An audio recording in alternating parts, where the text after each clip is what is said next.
Madam President, we are now well into the month of July and less than 3 months away from the current Farm Bill extension expiring. As such, I would like to bring renewed focus on the framework proposed by my colleague and ranking member of the Senate Agricultural Committee. I commend my friend, Senator Bozeman from Arkansas, for presenting us with a framework that answers the call of farmers, ranchers, stakeholders, and taxpayers across the country. For the greater part of 2 years, we've heard time and time again from those who elected us to be here.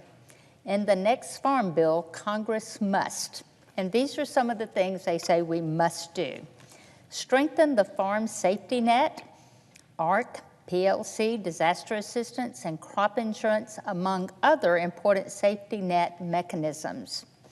Enhance conservation programs, especially those designed for our working lands, such as the CSP and the EQIP programs. Provide greater opportunities for U.S. agriculture in the global marketplace.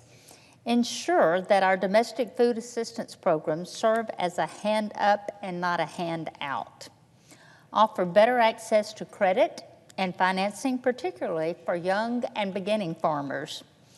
Dedicate adequate resources to our rural communities, which are built around agriculture. Invest more in agricultural research, which America is currently lagging behind our competitors and adversaries, despite having the brightest minds in the world and a storied history of innovation. Modernize existing policies pertaining to forestry, energy, and horticulture, among many others. In short, put more farm in the Farm Bill. The Farm Bill framework, released by our Senate Agriculture Committee ranking member, would achieve all of these things, and in a bipartisan, fiscally responsible manner. It is our responsibility in Congress to listen to those who know best about what they need to make a living so they can continue to feed our nation and the world. When the Subcommittee Commodities, Risk Management, and Trade conducted a hearing last year on producers' perspectives of the farm safety net, a producer described the current farm safety net as 2 inches above the concrete. That's insufficient in today's farm economy, where producers faced extraordinary volatility, historic inflation, and record high input cost, catastrophic natural disasters, and geopolitical tensions that disrupt markets. Times are changing.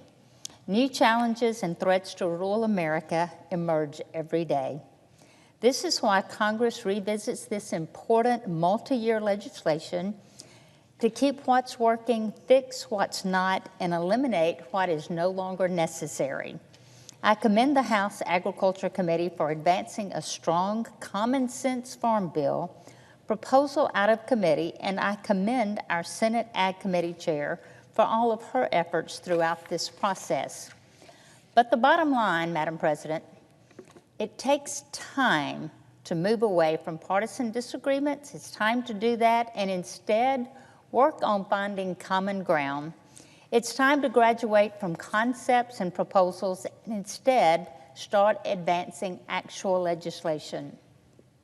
Simply put, it's time for Congress to enact a new farm bill, one that our farmers, ranchers, and rural America have been asking for quite some time. Thank you, Madam President, and I yield the floor.